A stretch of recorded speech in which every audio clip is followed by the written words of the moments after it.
Bonjour, nous allons voir dans cette vidéo comment faire une liste interactive pour les courses de Noël. Puisque c'est la période des fêtes, nous sommes en décembre quand je fais cette vidéo. Bien, vous pouvez voir que cette liste permet de sélectionner l'entrée, le plat et le dessert. Et j'ai la liste des courses qui se met à jour automatiquement. Bien, comment faire ça avec Excel? En partant de cette liste d'ingrédients pour les plats qui sont nommé ici, bien, je vais utiliser ça pour arriver à ma liste de courses. La première chose que je fais, c'est que je vais mettre les titres pour le tableau.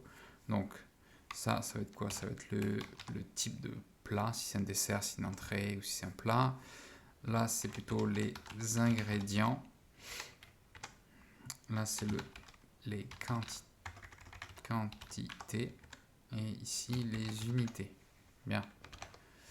Je fais ici, je sélectionne type, je vais jusqu'en bas, je maintiens la touche Shift, clic gauche dessus.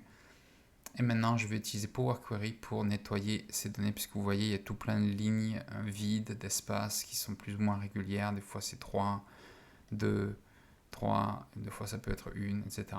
Donc, je vais dans Données et je clique sur ce bouton qui va me permettre de charger les données d'un Power Query. Mon tableau comporte des en-têtes, c'est ce que je viens d'écrire. Ok, donc Excel charge dans Power Query. Bien, la première chose, je vais enlever ces lignes vides qui ne me servent à rien. Je viens ici et je désélectionne nul. Ça me permet de les supprimer d'un clic. Maintenant, je fais un clic droit ici et je vais remplir vers le bas. Ça va me permettre de propager en fait le type sur chacune des lignes des ingrédients.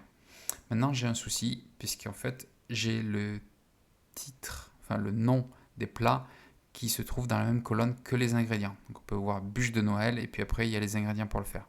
Moi ce que je veux, c'est que je veux séparer, je veux avoir une colonne en plus ou plutôt une colonne à part avec simplement bûche de Noël ou bien si c'est une salade chèvre ou bien si c'est une soupe de patates. Donc comment faire ça? Bien, je vais travailler ici les quantités. Bon, d'abord, je vois que j'ai des erreurs dans les quantités. Ce que je vais faire, c'est que les quantités, je vais supprimer les erreurs en faisant ici. Je vais les remplacer. Je ne vais pas supprimer les erreurs, mais je vais les remplacer par un moins 1. Donc la valeur, ça va être moins 1. Ok, c'est fait.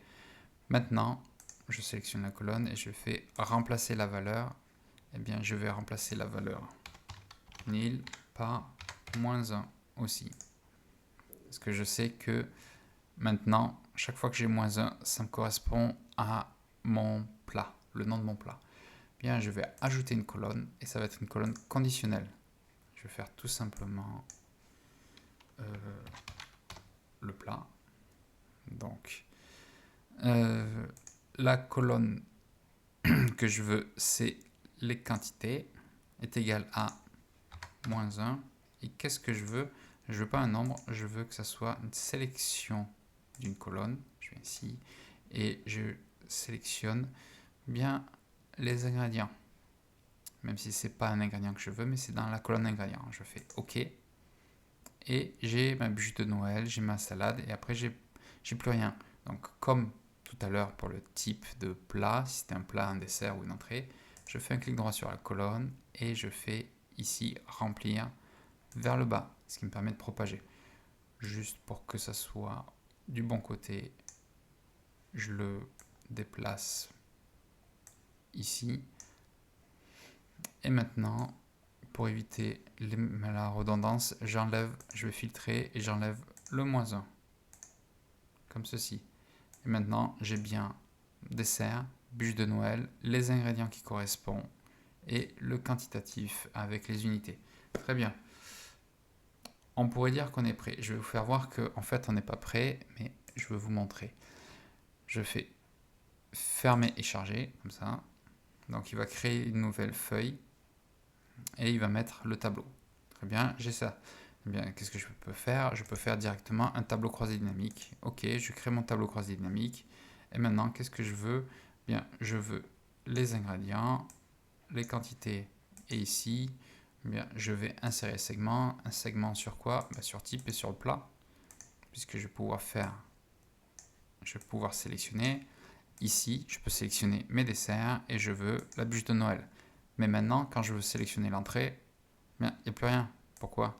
Parce que j'ai sélectionné ici un dessert, la bûche de Noël. Donc j'ai fait un double filtre qui s'annule. J'ai plus rien. J'ai pas de bûche de Noël en entrée. Donc vous pouvez voir que c'est un peu gênant. Je pourrais très bien ici. Vous pouvez voir que j'ai de nouveau ce que j'avais, mais si j'enlève le filtre, bien c'est un peu compliqué de pouvoir choisir. Non, ce que je voudrais moi, c'est avoir un filtre qui puisse me dire mon plat, mon entrée, mon plat et mon dessert, comme j'avais précédemment. Bien, c'est pas avec un tableau croisé dynamique classique que l'on peut faire. Donc on va le faire autrement. Donc je supprime cette feuille. Voilà. Je vais faire un double clic sur cette feuille et d'abord je vais changer ici. Je vais faire que ça va être un dessert. J'aurais pu mettre entrée ou plat, n'importe. Je fais ça et je vais dupliquer et dupliquer. Je fais juste un clic droit et ça me permet de dupliquer. Donc ici, je vais maintenant filtrer par... Ici, j'enlève et je mets dessert. Ici, non, je reviens ici. Je reviens sur mon tableau de dessert numéro 2. Alors ça va pas être les desserts, mais ça va être plat. Entrée. Eh bien, je vais filtrer et je retire tout sauf les plats que je viens faire un clic gauche ici. Et celui-là, eh bien, c'est mon entrée. Mon entrée. Et ici, je désélectionne tout et je sélectionne entrée. Bien, voilà. Maintenant, fermer et charger dans. Fermer et charger dans quoi? Eh bien, je ne veux créer que la connexion et ajouter des données au modèle. OK. Bien, j'ai mes deux nouveaux qui sont dans le modèle, mais certainement pas celui-là. Donc je fais un clic droit et charger dans, ne créer que la connexion et ajouter au modèle. Oui, ça va supprimer la feuille et oui, ça va supprimer les données. Je le sais. Merci. Supprimer. Je supprime ici. Bien, maintenant, j'ai fait aussi un autre tableau avant ici où il y a la liste de tous les ingrédients. Ils sont tous là, mais d'une manière unique, avec les unités utilisées. Bien, je vais aussi le mettre dans mon modèle. Et pour ça, je vais dans Données, je vais utiliser Power Query, j'utilise la table et je fais juste quand j'arrive ici, fermer et charger dans, tout simplement. J'ouvre juste et je ferme. Et je sélectionne ne créer que la connexion et ajouter au modèle. Bien, voilà, maintenant j'ai toutes mes tables. J'ai bien mon table de dessert, de plat, d'entrée et les ingrédients. Maintenant, il faut que je les lie, c'est-à-dire qu'il faut que j'utilise Power Query. Donc, dans Données, si vous n'avez pas le menu Power Query, dans Données, vous avez ce petit cube ici qui est accéder à la fenêtre Power Pivot. Et je vais utiliser Power Pivot, pas Power Query. Si c'est la première fois que vous cliquez, ça va prendre un petit peu de temps Excel pour ouvrir parce qu'il va vous mettre le menu Power Pivot. Et ici, je veux juste la vue diagramme. Et j'ai mes 4 tables. Eh bien, je vais venir ici et je vais lier mes tables. Je prends ingrédient et je le lie à ingrédient de cette table-là. Idem. Avec un clic gauche et je maintiens la souris, je vais à ingrédient et ingrédient. Bien, on voit que c'est bien ma table unique avec un 1 et puis mes autres ce sont mes tables multiples. Très bien. Voilà, je ferme, j'ai pas besoin de sauvegarder, c'est sauvegardé automatiquement. Activer le contenu. Bien, et maintenant je peux faire insertion et quand j'arrive ici, je ne clique pas simplement sur tableau croisé dynamique d'ici, mais je viens cliquer sur la flèche qui se trouve ici et à partir de data model. Je viens sélectionner une nouvelle feuille, oui c'est exact, une nouvelle feuille. Eh bien, on peut voir ici mes données, mais que j'ai rentrées dans le modèle. Alors, je vais bouger ça et le mettre ici pour que vous voyez mieux. Voilà. Donc, on peut voir mes modèles que j'ai inscrit ici. Bien, ce que je vais faire, c'est dans ingrédients, c'est ma table unique, je le mets ici. Très bien, et puis maintenant, eh bien, je vais mettre mes quantités de mes ingrédients. Donc j'ai pour les desserts, et puis après, je dois le faire pour l'entrée, et puis ensuite, j'ai pour le plat. Voilà, je vais remettre ça ici. Et donc on peut voir que ici, on a un premier format qui est... Je ferme ça ici. On a un premier format qui est, j'ai bien ma liste de tous mes ingrédients, et après, j'ai le quantitatif de chacun. Mais ce n'est pas encore suffisant parce que vous pouvez voir que les amandes, 130 et 10, il faut que je fasse le calcul, donc ça veut dire que c'est 140 et ainsi de suite. Bon, ça pourrait passer, mais je peux faire ça d'une manière automatique. Alors, si c'était un tableau croisé dynamique classique, on pourrait venir et faire ici, je vais utiliser les calculs, les champs, et là je vais faire un champ calculé. Vous pouvez voir que c'est grisé, je ne peux pas, parce que je ne suis pas dans un tableau croisé dynamique, mais je suis dans un Power Pivot. Donc pour ça, il faut que j'aille dans Power Pivot, le menu ici, et je vais aller dans une mesure. Je vais faire une nouvelle mesure. Et qu'est-ce que je vais faire? Alors, d'abord, à quelle table je vais attacher cette mesure? Je ne vais pas l'attacher à plat, je vais l'attacher à ingrédient. Le nom de cette mesure, ça va être total. Je veux le total de mes quantitatifs.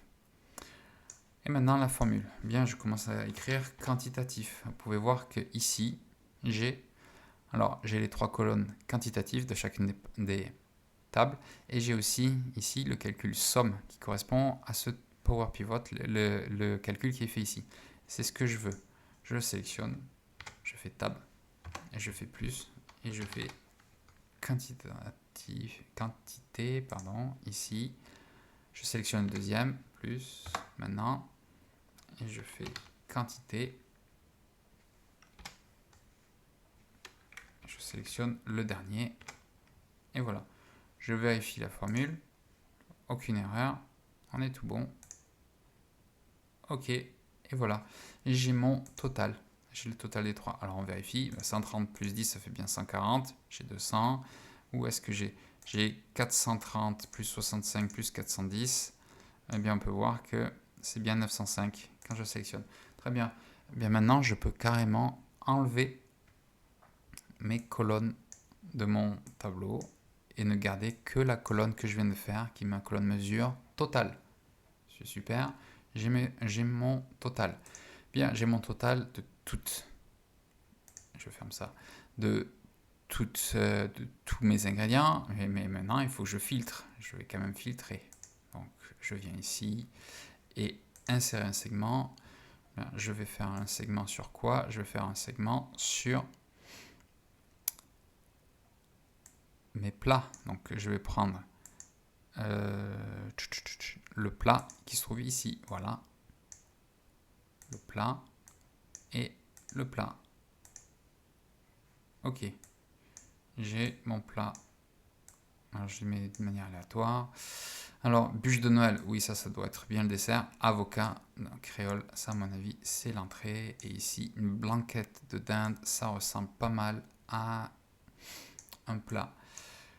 Bien, et on vérifie. Si je fais avocat, je peux faire ça. Et si je fais duo, je peux faire ça, duo de poularde. Et si je fais un flan au poire, bien, je peux faire ça. Et ça réduit. Et on peut voir que j'ai bien des filtres qui sont sur mes 3 plats.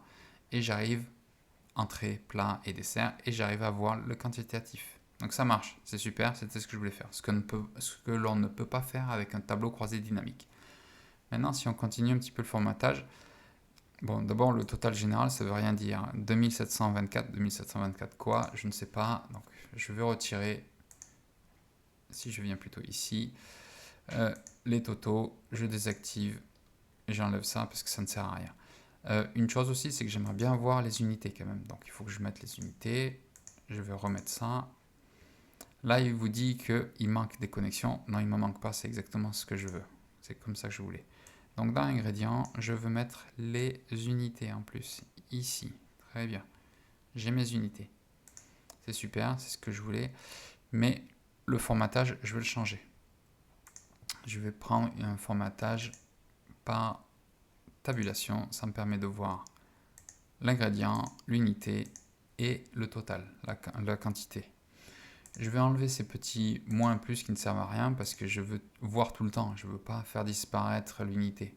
Donc pour cela, je viens ici dans Analyse de tableau croisé dynamique, Afficher, et j'enlève le bouton plus moins. Et voilà, j'ai plus le plus et le moins. Bien, on commence à avoir un truc sympa, on vérifie toujours et ça marche toujours. Si je prends noix Saint-Jacques avec un chapon, avec une bûche de Noël très traditionnelle, ça marche. On ajuste et c'est bon. Voilà. On peut même augmenter.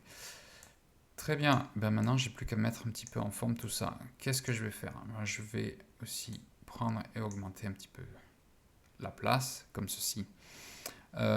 Bien, comme on est pour des festivités de Noël, de fin d'année, bien je vais changer un petit peu la mise en page. Je vais prendre une couleur.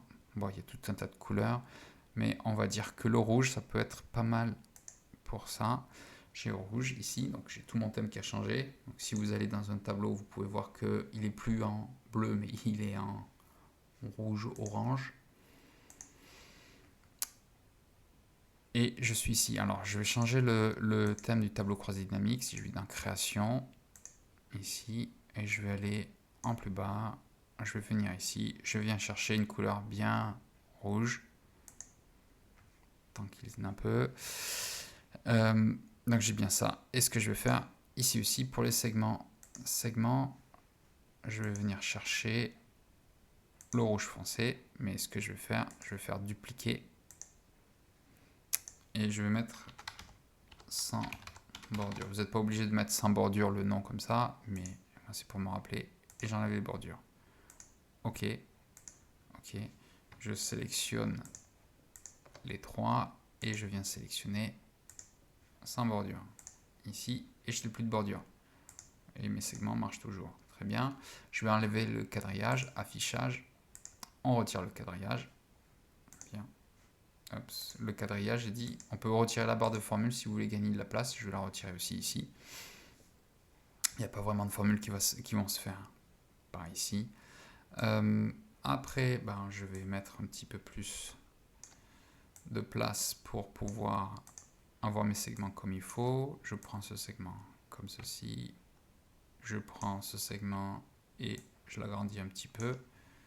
Je vais peut-être même pouvoir prendre ici, j'agrandis un tout petit peu et comme ça c'est le plat principal, je l'agrandis encore plus.